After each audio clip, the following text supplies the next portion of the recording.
ಜಗಳ ಆಗಬಾರ್ದು ಅಂತ ಬಂದಿರ್ತೀವಿ. ಸಮಸ್ಯೆ ಏನ್ ಬಗೆಹರಿತ್ತು ಅಂತ ಹೇಳ್ಬೇಕಿಲ್ಲಿ. ನಮಗಂತೂ ಏನು ಸಮಸ್ಯೆ ಇಲ್ಲ, ಅವ್ರಿಗೆ ಏನ್ ಸಮಸ್ಯೆ ಅಂತ ನನಗೆ ಗೊತ್ತಿಲ್ಲ.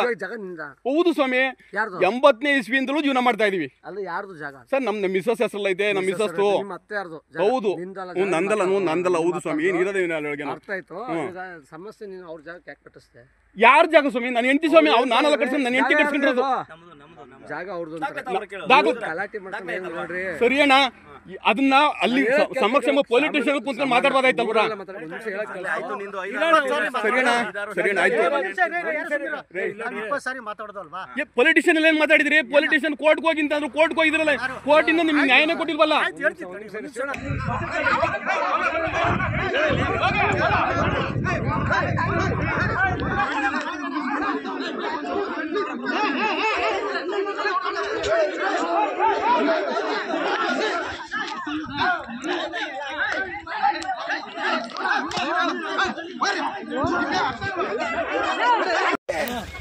ಬನ್ನಿ ನನ್ನ ಮಕ್ಳು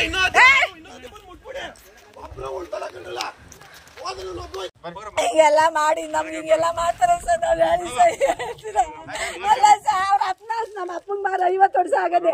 ಅವ್ರ ಅಪ್ಪ ಮಾರಿ ಅವ್ರ ಅಪ್ಪ ಎಲ್ಲ ಸತ್ತಾಗಿ 50 ವರ್ಷ ಆಗದೆ. ಜಮೀನು ವಿಚಾರಕ್ಕೆ ಗಲಾಟೆ, ರಸ್ತೆಯಲ್ಲೇ ಬಡಿದಾಡಿಕೊಂಡ ದಯಾದಿಗಳು. ಹೌದು, ಮಾಗಡಿ ತಾಲೂಕಿನ ಕಾಳಾರಿ ಕಾವಲ್ ಗ್ರಾಮದಲ್ಲಿ ಘಟನೆಯೊಂದು ನಡೆದಿದೆ. ನಾಗಮ್ಮ ಹಾಗೂ ಶಿವಣ್ಣ ಕುಟುಂಬದವರ ನಡುವೆ ಬಡಿದಾಟ ಆಗಿದ್ದು, ನಾಗಮ್ಮಗೆ ಸೇರಿದ ಕೋಳಿ ಫಾರ್ಮ್ ಧ್ವಂಸ ಮಾಡಿರುವ ಆರೋಪ ನಡೆದಿದೆ. ಶಿವಣ್ಣ ಹಾಗೂ ಕುಟುಂಬಸ್ಥರಿಂದ ಕೋಳಿ ಶೆಡ್ ಧ್ವಂಸ ಮಾಡಿರುವ ಆರೋಪ ಬಂದಿದ್ದು, ಜಮೀನಿನ ಸರ್ವೆ ನಂಬರ್ ಅದಲು ಬದಲಾಗಿರುವ ವಿಚಾರಕ್ಕೆ ಗಲಾಟೆ ನಡೆದಿದೆ ಅಂತ ತಿಳಿದು ಬಂದಿದೆ. ರಸ್ತೆ ಪಕ್ಕದ ಜಮೀನಿಗಾಗಿ ಎರಡು ಕುಟುಂಬದವರ ನಡುವೆ ಬಡಿದಾಟ ಆಗಿದ್ದು, ಸ್ಥಳಕ್ಕೆ ಮಾಗಡಿ ಪೊಲೀಸರು ಭೇಟಿ ನೀಡಿ ಪರಿಶೀಲನೆ ನಡೆಸಿದ್ದಾರೆ. ಪ್ರಕರಣ ಸಂಬಂಧ 2 ಪ್ರತ್ಯಕ್ಷ ಎಫ್ಐಆರ್ ದಾಖಲನ್ನ ಮಾಡಿದ್ದಾರೆ. ಸೋಮವಾರ 22ನೇ ತಾರೀಕು ಜಯಣ್ಣ, ನನ್ನ ಹೆಸರು ಜಯಣ್ಣ ಅಂದ್ಬಿಟ್ಟು, ನನ್ನ ಹೆಂಡತಿ ಹೆಸರು ನಾಗರತ್ನಮ್ಮ ಅಂದ್ಬಿಟ್ಟು, ಇವ್ರ ಹೆಸರಲ್ಲಿ ಜಮೀನು ಇರೋದು 1 ಎಕರೆ 23 ಜಮೀನು ಇರೋದು ಇವ್ರ ಹೆಸರಲ್ಲಿ. ಈ 1 ಎಕರೆ 23 ಕುಂಟೆ ಜಮೀನಲ್ಲೇ ನಾವ್ ಕೋಳಿ ಶೆಡ್ ಕಟ್ಸ್ಕೊಂಡಿದ್ದೆ, ಒಂದು 350 ಅಡಿ ಕೋಳಿ ಶೆಡ್. ಈ ಮೊನ್ನೆ ಸೋಮವಾರ ದಿವಸ ಇವರ ನಮ್ಮ ನಾಗರತ್ನ, ನಮ್ಮ ಮಿಸಸ್ ತಂದೆಯವರ ಚಿಕ್ಕಪ್ಪನ ಮಕ್ಕಳು ಬೆಂಗಳೂರು, ಅವ್ರ ವಾಸ ಇಲ್ಲಿ ವಾಸ ಇಲ್ಲ, ಅವರು ಬೆಂಗಳೂರಲ್ಲಿ ವಾಸ. ಅವರು ಸುಮಾರು ಅಲ್ಲೇ ಒಂದು 85ನೇ ಇಸ್ವಿಲಿ, ಒಂದು 83ನೇ ಇಸ್ವಿಲಿ ಒಂದು ಎಕರೆ ಜಮೀನು ಇವ್ರ ತಂದೆಯವರಿಗೆ ಮಾರ್ಬಿಟ್ಟಿದ್ದಾರೆ. ಇನ್ನು ಅವ್ರಿಗೆ 2 ಎಕರೆ ನೆನ್ಕೊಟ್ಟಿಲ್ಲ, 1 ಎಕರೆ ಮಾರ್ಬಿಟ್ಟು 1 ಎಕರೆ ನೆನ್ಕೊಟ್ಟು ಹಂಗೆ ಉಳಿಸ್ಕೊಂಡವ್ರು. 1 ಎಕರೆ ಮಾರಿರೋ ಜಮೀನಲ್ಲಿ ನಾವು 1 ಎಕರೆ ಜಮೀನು ಸೇರ್ಕೊಂಡು ಅವ್ರ ತಂದೆಯವ್ರ ಪಿತ್ರಾರ್ಜಿತ ಆಸ್ತಿ ಸೇರ್ಕೊಂಡು 1 ಎಕರೆ 23 ಕೂಡ ಇವ್ರು ನಾಗರತ್ನವ್ರ ತಂದೆ ಗಿಫ್ಟ್ ಮಾಡಿದ್ದಾರೆ. ನಾವು ಎಲ್ಲ ರಿಜಿಸ್ಟ್ರೇಷನ್ ಮಾಡಿಸ್ಕೊಂಡಿದ್ವಿ, ಪತ್ರ ಮಾಡಿಸ್ಕೊಂಡಿದ್ವಿ, ಪಾಣಿ ಗಿಣಿ ಎಲ್ಲ ಆಗದೆ. ಹಾಲಿ 85 ಇಸ್ವಿಯಿಂದಲೂ ಈಗ ಇಲ್ಲಿ ಹಾಲಿವರೆಗೂ ಅನುಭವದಲ್ಲಿ ಇದ್ದೀವಿ. ಏನೋ ಒಂದು ಕೂಲಿನ ಪಾಲಿನ ಮಾಡ್ಕೊಂಡು ಹುಡುಗರು ದುಡ್ಡಲ್ಲಿ ಒಂದೊಂದು ಮಾಡಿದ್ರೆ, ಏನೋ ಒಂದು ಚೀಟಿನ ಪಾಟಿನ ಹಾಕೊಂಡು, ಏನೋ ಒಂದು 3 ಕಾಸು ದುಡ್ಡು ಉಳಿಸ್ಕೊಂಡು ಒಂದು ಕೋಳಿ ಶೆಡ್ ಸಾಲನ್ನು ಮಾಡ್ಕೊಂಡು ಒಂದು ಕೋಳಿ ಶೆಡ್ ಈಗಿನ ಇದ್ರೊಳಗೆ ಕೋತಿ ಕಾಟ, ನಂದಿ ಕಾಟ, ನೂಲ್ ಕಾಟ್ಗಳು ಏನು ಬೆಳೆಯಕ್ಕೆ ಆಗ್ತಾ ಇಲ್ಲ. ಆಗಿದ್ರೊಳಗೆ ಏನೋ ಒಂದು ಕೋಳಿ ಶೆಡ್ ಅನ್ನ ಮಾಡ್ಕೊಳ್ಳೋಣ, ಜೀವನ ರೂಪಿಸ್ಕೊಳ್ಳೋಕೋಸ್ಕರ ಏನೋ ಒಂದು ಸಂಪಾದನೆ ಮಾಡಿ ಒಂದು ದಾರಿ ಮಾಡ್ಕೊಳ್ಳೋಣ ಅಂದ್ಬಿಟ್ಟು 1-2 ಕೋಳಿ ಶೆಡ್ ಮಾಡ್ಕೊಂಡಿದ್ವಿ.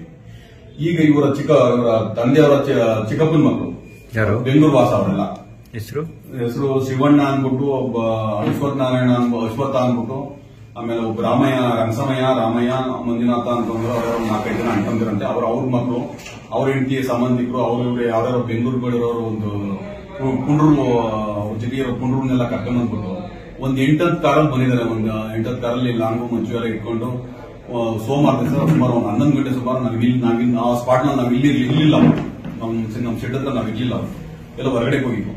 ಆ ಟೈಮ್ ಒಂದು 8 ಕಾರಲ್ಲಿ ಜನಗಳನ್ನ ಒಂದು 8 ಕಾರಲ್ಲಿ ಸುಮಾರು ಒಂದು 10 ಜನ ಅಂತ 25-30 ಜನ ತುಂಬ್ಕೊಂಡ್ಬಂತು.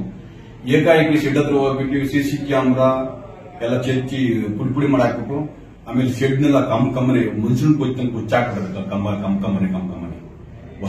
ಹೊಸ ಶೆಡ್ ಅದು. ಈಗ ತಾನೇ ಒಂದು 10 ಲಕ್ಷ ರೂಪಾಯಿ ಖರ್ಚು ಮಾಡಿ ಹೊಸದಾಗಿ ಕಟ್ಸಿರೋದು ಶೆಡ್ ಅದು.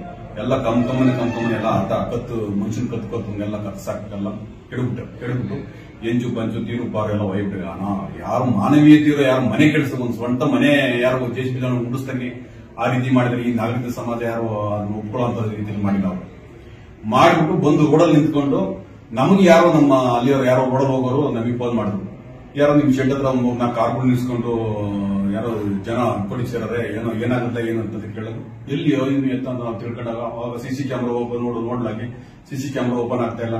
ನನ್ನ ಮಗನ್ ಫೋನ್ ಮಾಡಿದೆ, ಅವನು ಇಲ್ಲ ಓಪನ್ ಆಗ್ತಾರೆ, ಯಾರೋ ಪೊಲೀಸ್ ಶೆಡ್ ಹೊಡೆದಾಕ್ತಾರಂತೆ ಅಂತಂದು ಅವರು ಅಲ್ಲಿಂದ ಗಾಡಿ ಹಾಕೊಂಡು ಬೆಂಗಳೂರಿಂದ ಅಲ್ಲಿ ಬಂದವ್ರೆ. ನಾನು ಇಲ್ಲಿಂದ ದೊಡ್ಡ ಫೋನ್ಗಳಿಂದ ನಾನು ಶೆಡ್ ಹತ್ರ ಹೋಗಿ ಅಳ್ತ್ಕೊಂಡು ಅದೆಲ್ಲ ವಿಡಿಯೋ ಮಾಡ್ಕೊಂಡು ನಾನು ಅವ್ರನ್ನ ಕೇಳಕ್ ಹೋದೆ, ಏನ್ ಮಾಡಿದ್ದು ನಾನು ನಿಮ್ಗೆ ಏನ್ ಅನ್ಯಾಯ ಮಾಡಿದ್ದು ಅಂತ ಈ ರೀತಿ ಕೃತ್ಯ ಬೇಕಿದ್ದೀರಾ ಕೇಳಕ್ಕೆ ಸಂಬಂಧಪಟ್ಟ ಇಲಾಖೆ ಸ್ಟೇಷನ್ ಇತ್ತು, ಸಬ್ ಇನ್ಸ್ಪೆಕ್ಟರ್ ಇದ್ರು, ಇಲಾಖೆ ಪೊಲೀಸ್ನವರು ಇದ್ರು. ಅದಕ್ಕೆ ಕಂಪ್ಲೇಂಟ್ ಕೊಟ್ಬಿಟ್ಟು ದೂರ ಕೊಟ್ಬಿಟ್ಟು ಬಂದು ಅದನ್ನ ಕೇಳಬಹುದಾಗಿತ್ತು. ಇಲ್ಲ ತಹಶೀಲ್ದಾರ್ ಇದ್ರು, ಸಂಬಂಧಪಟ್ಟಿಲ್ಲ, ಇಲ್ಲ ನಿಮ್ಗೆ ಬೇಕು ಅಂದ್ರೆ ನಿಮ್ ಸರ್ವೇರ್ ನಿಮ್ ಪ್ರಾಪರ್ಟಿ ಅಂತ ಸರ್ವೇರ್ ಕರ್ಕೊಂಡು ಸರ್ವೆ ಮಾಡ್ಕೊಂಡು ನಾನಾ ಇಲಾಖೆಗಳಿಗೆ ಅದಕ್ಕೆ ಸಂಬಂಧಪಟ್ಟ ಕೇಳೋ ರೀತಿನಲ್ಲಿ ಈ ಅವಿವೇಕಿತರಳ ಯಾರೋ ಮನ್ಸೂನ್ ಕೊಚ್ಚಾಗ್ತಾರಲ್ಲ, ಈಗ ಕಾಲದಲ್ಲಿ ಅದೇ ಕೆಜೆಡಿ ಡಿಜೆಡಿ ಒಂದು ಕ್ರಮಣ ಮಾಡ್ತಾರೆ. ಹಂಗೆ ಸರ್ವಾಧಿಕಾರಗಳು 100 ಗುಂಪು ಕಟ್ಕೊಂಡು 150-60 ಜನ ಬಂದು ಮುಂದಕ್ಕೆ ಹೊಡೆದ್ಬಿಟ್ರೆ ನಾವ್ ಮರ ಕಸ ಇಟ್ಕೊಂಡು ನಮ್ಗೆ ಗೊತ್ತಿರ್ತದೆ ಏನ್ ಮಾಡ್ಬೇಕು ನಾವು.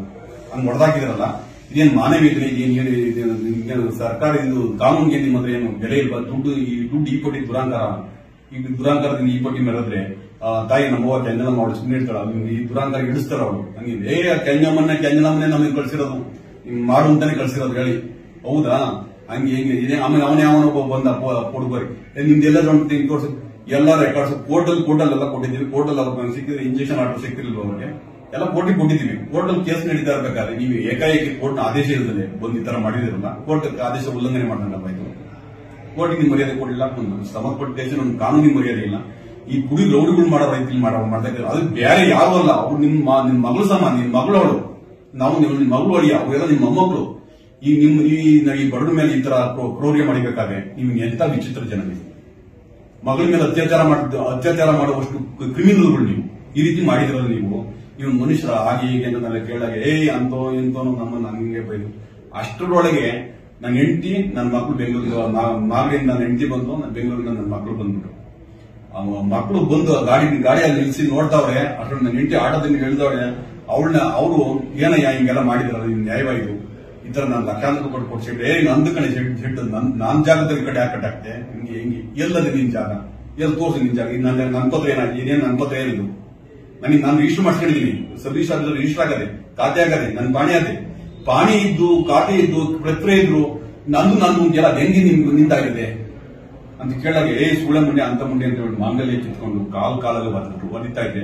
ಮಕ್ಕಳು ನಿಂತ್ಕೊಂಡು ನೋಡ್ತಾರ, ಯಾರನ್ನ ಒಬ್ಬ ಗಂಡ ಅದನ್ನು ಸಹಿಸ್ತಾನೆ ಅವಳನ್ನ, ತಾಯಿನ ಹೆಂಡ್ರನ್ನ ಆ ಕಾಲಲ್ಲಿ ಒದಿತಾ ಇದೆ. ಅವ್ನು ನಿಂತ್ಕೊಂಡು ನೋಡ್ಕೊಂಡು ಯಾವ ರೀತಿ ಸಮಾಧಾನ ಇಟ್ಟೆ. ನಿಮ್ಗೆ ಈ ತರ ಆಗಿದೆ, ನಿನ್ ಮಕ್ಳು ನಿನ್ನ ಹೆಣ್ಣು ಮಕ್ಳಿಗೆ ಯಾರು ನೀವು ಹೊಡಿದ್ರೆ ನೀವು ಸುಮ್ಮನೆ ಇರ್ತಿಲ್ಲ.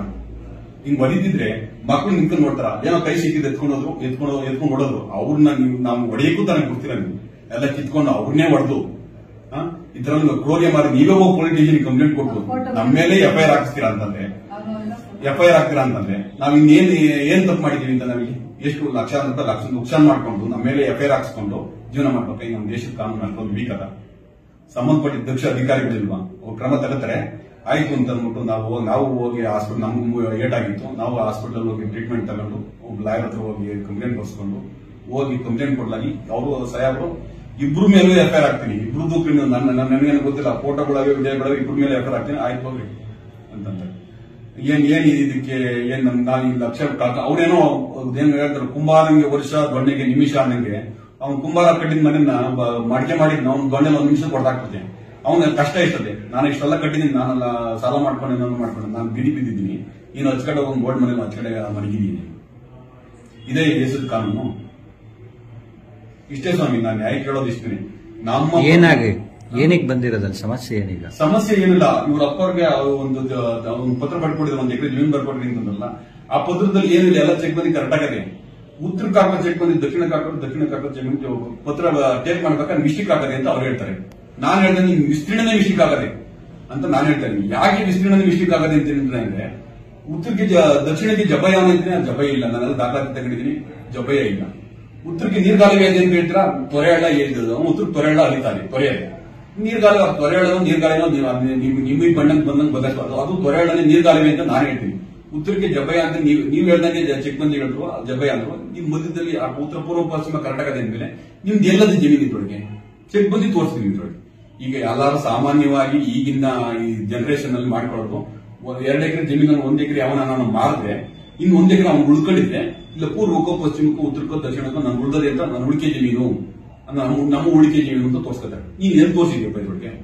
ಪೂರ್ತಿ ಚೆಕ್ ಬಂದಿ ಆಗಿದೆ. ನೀನ್ ಹೇಳೋ ಪ್ರಕಾರ ಪೂರ್ತಿ ಜಮೀನು ಚೆಕ್ ಬಂದಿ ಹಾಕ್ಬಿಟ್ಟಿದ್ಯಾ. ನೀವು ನನಗೆ ವಿಸ್ತೀರ್ಣ ಹೆಚ್ಚು ಕಮ್ಮಿ ಆಗೋದ್ರಿಂದ ನಾನು ಹೇಳ್ತೀನಿ, ವಿಸ್ತೀರ್ಣ ತಿದ್ದುಪಡಿ ಮಾಡ್ಕೊಡು. 2 ಎಕರೆ ನೋಡಿ, ನಿನ್ ಜಮೀನು ಇಲ್ವಲ್ಲ ಅಲ್ಲಿಗೆ. ನೀನ್ ಹೇಳೋದಾಗಟ್ರೆ ನಿನ್ ಜಮೀನು ಇಲ್ಲ, ನೀನು ಪಾನಿಗೆ ಮಾತ್ರ ಹುಟ್ಟಿದ್ಯಾ, ಚೆಕ್ ಬಂದಿ ಎಲ್ಲಿ ಹುಟ್ಟಿದ್ಯಾ ಇನ್ನು? ಇಲ್ಲ ನೀನ್ ಹಿಂಗೆ ನೀರ್ಗಾಲವಿತ್ತು, ಇಲ್ಲಿ ಉತ್ತರ ನೀರ್ಗಾಲವಿತ್ತು, ದಕ್ಷಿಣಕ್ಕೆ ನೀರ್ಗಾಲವಿತ್ತು ಅಂತೀಯಾ. ಆಯ್ತು, ನೀರ್ಗಾಲವಿಂದ ಇಕ್ಕಂಡನೆ ಈ ಕಡೆಗೆ ಬಂದು ನಾನೇ ಆ ಕಡೆಗೆ ಹೋದ್ರೆ ಎಲ್ಲಿ ಚೆಕ್ ಬಂದು 2 ಎಕರೆ 2 ಎಕರೆ ಜಮೀನು ಆ ಕಡೆಗೆ ಬರ್ತದೆ, 1 ಎಕರೆ ಜಮೀನು ಈ ಕಡೆಗೆ ಬರ್ತದೆ. ನಾನು 2 ಎಕರೆ ನಾನು ಹೋದ್ರೆ 1 ಎಕರೆ ನೀನು ಬಂದು ಚೆಕ್ ಬಂದಿನ ಕ್ರೈಪದನೆ ತಪ್ಪಾಗೋಯ್ತದಲ್ಲ. ಯಾವ ಆಧಾರದ ಮೇಲೆ ಹೇಳ್ತೀನಿ ನೀನು ಈ ರೀತಿ